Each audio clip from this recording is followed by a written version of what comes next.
Hello everybody, and welcome back to the Aurora C Hype Train. I, of course, am Sir Bedian, and today we are going to be talking about shipping line earnings and taxes. For C Aurora, the distance a civilian ship has traveled in terms of systems affects how much the shipping line receives in payment and how much tax is generated. All VB6 payment rates will be halved as a baseline, but multiplied with the number of systems traveled. So a civilian ship traveling to a destination 2 transits away will receive the same payment as in VB6 Aurora. A ship traveling to a destination 5 transits away will receive 250% of the current payment. This applies to trading and to player contracts. That means that having shipments further away, so not traveling within the same system, and spreading out more is going to give you more money in terms of taxes. However, it also means that shipping contracts further away is going to cost you more. Very important to remember. Government tax rates on civilian shipping will work in the same way, except rates will not be halved as a baseline. That's actually interesting. So it will increase the overall tax revenue from civilian shipping. So that means that taxes that you get out of civilians goes up as your empire spreads out. Yeah, so it's going to be more important to spread out your empire so that you get more taxes.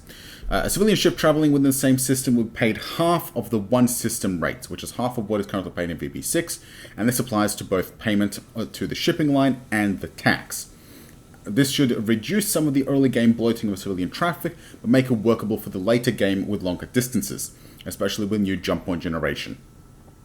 So civilian traffic within Sol, or within your signing system, is going to be severely hindered because they are not going to get a lot of money, but they're not going to give you a lot of taxes either.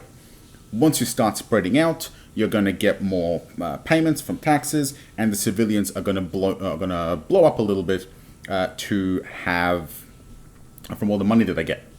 And speaking of shipping stuff, loading and unloading cargo. In VB6 Aurora, ships load or unload cargo, colonists, etc. on arrival, and then undergo a wait period before their next order, based on how long it takes to load and unload the process.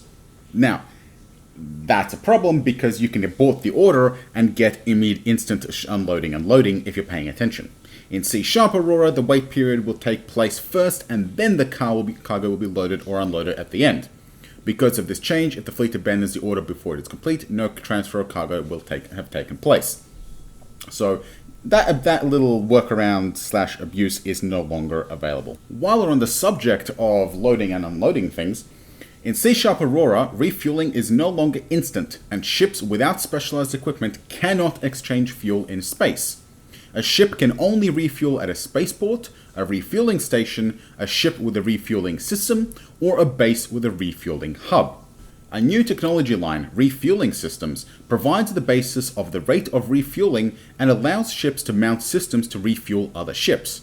The baseline system, Refueling System 5,000 liters per hour, sets the racial refueling rate at 50,000 liters per hour, shock, and allows the use of the first ship-mounted refueling system. There are 10 further steps in the tech progression, with the highest tech system allowing refueling at 500,000 liters per hour. Spaceports, refueling stations, or refueling hubs will always use the highest tech refueling rate and can refuel an unlimited number of ships simultaneously.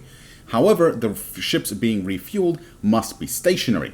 So obviously, you can refuel multiple ships, but they all have to be parked at the spaceport or station.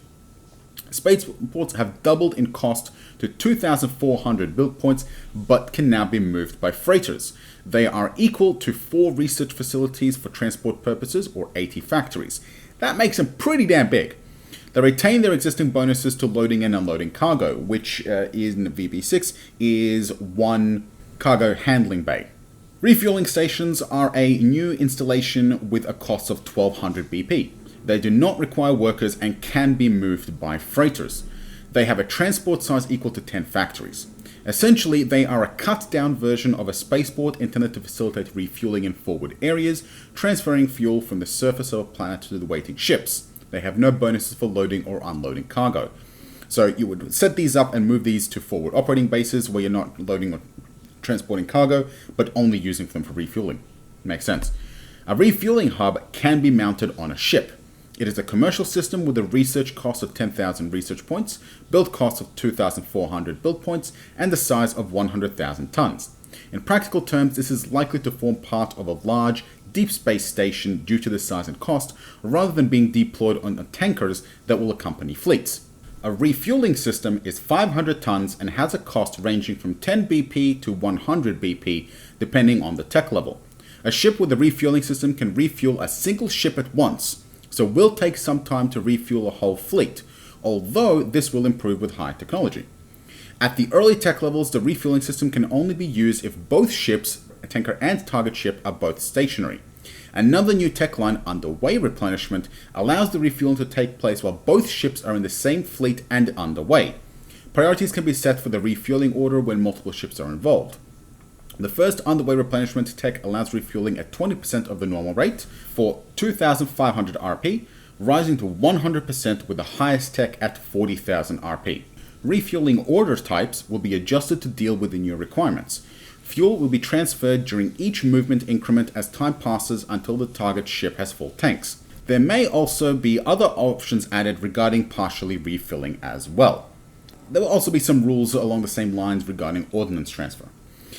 So, what does this mean? This means that fuel logistics are going to be way more important in C# than in VB6. In VB6, all you had to do was get your tanker, walk up to the fleet, hit refuel or hit equalize fuel, and away you go. Send it back home, job's done. Refueling was instant, and you could get full tanks for an entire fleet out of a single tanker, no problem. Now, we're going to need to set up forward refueling stations. Ship fleets are going to have to remain at dock for a long period of time, depending on how much fuel they have, to actually refuel. Having tankers control your fleets also means that you need to facilitate enough refueling speed to refuel your fleets as you go. If your ships are so thirsty that they drink more fuel than they are able to be refueled, they're going to have to take breaks. They're not going to be able to refuel while underway, especially if you don't have underway replenishment. Until you have underway replenishment, you're probably going to find that early on, your fleets are going to be able to have to travel for a while, stop, refuel, replenish, then travel for a while, stop, refuel, replenish, and this will slow things down a little bit as you travel, unless you have enough fuel tanks. This also means that long distance travel and long deployment times are also going to have issues where warships going forward are going to need to reorganize before you launch an assault. You're also going to need to make sure that, for example, you can't have, like with the refueling system, it's 500 tons. You can't have a tanker fighter anymore. That's not going to be viable because the fighter is going to be too big. You can have a little bulby tanker that flies along with the fighter, just like a little small one, but it's going to be bigger than a fighter. So that is something to keep in mind. Fuel logistics are going to change drastically. So how does it all work? Well, with the new refueling rules, there are also changes to how the refueling orders work. First of all, you can flag a tanker as being at one of three refuel statuses: none, refuel fleet, or refuel subfleet. When this flag is set to refuel fleet, the tanker will constantly refuel its own fleet as that fleet continues with normal orders. The refuel itself is not an order. Essentially, the tanker will keep the fleet's fuel tanks topped up. The rate of refuel will be based on the refueling system of the tanker multiplied by the parent race's underway replenishment tech, unless the fleet is stationary. And if the flag is set to refuel subfleet, the tanker will follow the same rules as above, but only for ships within the same subfleet. And you can use this distinction to control which ships are refueled within the fleet. If you remember in yesterday's, we covered the new fleet organization rules, fleets and subfleets. So if a tanker is in a subfleet, it will only refuel that subfleet. It won't refuel the parent fleet, even though they are in the same fleet entity. Each tanker class has a minimum fuel setting in the class window and will not refuel ships once it falls below that level. Obviously, we don't want tankers to run themselves dry. Each class and ship has a refuel priority, with higher numbers equaling higher priority. The tanker will refuel in descending order of the ship priority, then by descending order of class priority. The tanker will automatically move to a second ship or more if there is sufficient time and fuel remaining in the subpulse. The current refuel fleet order has been replaced with join and refuel fleet. The fleet containing the tanker will become part of the target fleet and switch to a refuel fleet status, if not already set. The new join and refuel subfleet order has been added. The fleet containing the tanker will become part of the target subfleet and switch to a refuel subfleet status, if not already set. A joint subfleet order has also been added for more general use. A new refuel from refueling hub order has been added. This order requires a second fleet containing at least one refueling hub as the destination. On arrival, the fleet will be refueled until all its tanks are full or the refueling hub runs out of fuel. All ships in the fleet will be refueled, including tankers. Once completed, the fleet will move on to its next order. If the fleet containing the refueling hub has any movement orders, the refueling will not take place and the refueling order will be marked as completed. So, if your refueling hub is moving around, be careful, fleets won't refuel from it. Multiple hubs in the target fleet will not increase the rate of refueling. A ship can only refuel from one hub at once, but they can all contribute fuel. The existing refuel from colony will remain but can only be used at colonies that have either a spaceport or a refueling station. On arrival, the fleet will be refueled until all its tanks are full, or the colony runs out of fuel. All ships in the fleet will be refueled, including tankers. Once completed, the fleet move on to its next order, and multiple spaceports, we know the drill. The unload 90% fuel to colony order now becomes transfer fuel to colony. Any class designated as a tanker can transfer fuel to any colony with either a spaceport or refueling station. The transfer is done at the refueling rate of the tanker. If multiple tankers are in the fleet, they can transfer fuel simultaneously. Note this means that more planning will be needed in this version of Aurora to ensure fleets can be refueled at the frontier. It will no longer be possible to dump fuel on the nearest available rock. Colonies will require a spaceport or refueling station before they can support fleets. Alternatively, tankers can accompany fleets, or a deep space base with a refueling hub can be established. Also, a new transfer fuel to refueling hub order has been added.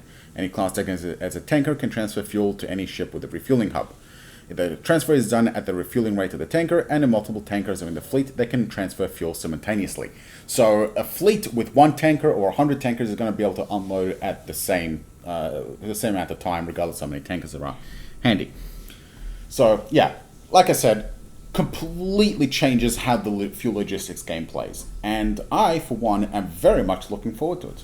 And now for something completely different. Assignment of ships to populations. In VB6 Aurora, ships such as terraformers or asteroid miners have to be assigned to populations in order to provide that population with any applicable production. This is because an empire may have multiple populations on the same world, and the ships can only provide support to one of them. When a fleet reaches a population, the ship within it are automatically assigned. However, there are still situations, such as transferring between fleets, when this assignment is not always picked up. While the problem can easily be fixed by ordering the fleet to the population, it is not always obvious it needs to be fixed, and this can lead to ships sitting idle in orbit. How many times have you set up a mining station in orbit, and because you felt told to move to the fleet instead of move to the planet, it's done nothing? Or terraformers, or fuel harvesters. So many opportunities missed where ships have arrived and done nothing for months on end. In C# Aurora, the assignment to the population will be at the fleet level rather than by ship, and the same order assignment will happen when a fleet moves to a population. However, when a population checks orbital space for any assigned fleets during production, it will automatically grab any unassigned fleets in orbit and assign them to itself. This should avoid any situations where ships remain idle. And because it's done at fleet level, that should also mean that any ships added to those fleets should automatically be allocated to the population as well. So now you can issue a join order without issuing a move to order before you do. This is going to make life for new starters a lot easier. Moving right along, we have changes to standard transits by fleets with commercial and military ships. In other words, mixed fleets. In VB6 Aurora, fleets that included at least one ship with military engines could only use military jump drives for standard transits, which meant that you had to split out commercial engine ships into a separate fleet and escort them with a commercial jump drive ship. In C# Aurora, commercial engined and military engined ships are treated separately. So if you have a fleet with mixed engine types that also includes ships with commercial and military jump drives, it will still carry out a standard transit if the respective jump drives are large enough for the ships with the matching respective engine types. However, if any ship with either engine type can't jump, the whole fleet will fail to transit. Squadron jumps are handled a little bit differently. So what this means is that, once again, newbie friendly. So many people always come complain, why can't my ship jump? It's saying I don't have an engine, why can't I jump? This is going to make life a lot easier, because as long as you have a jump drive that can jump any ship, the entire fleet will jump. Makes life a lot nicer. And that is all we have time for today. Join me again tomorrow, where we will continue covering the changes for C# Aurora for the rest of the month, every day until launch, whenever that might be. Join me again on the official Aurora Discord, Reddit, and the forums, where you can join the discussion and the hype. Links down below in the video description. I, of course, am Sorbedian, and I will see you next time.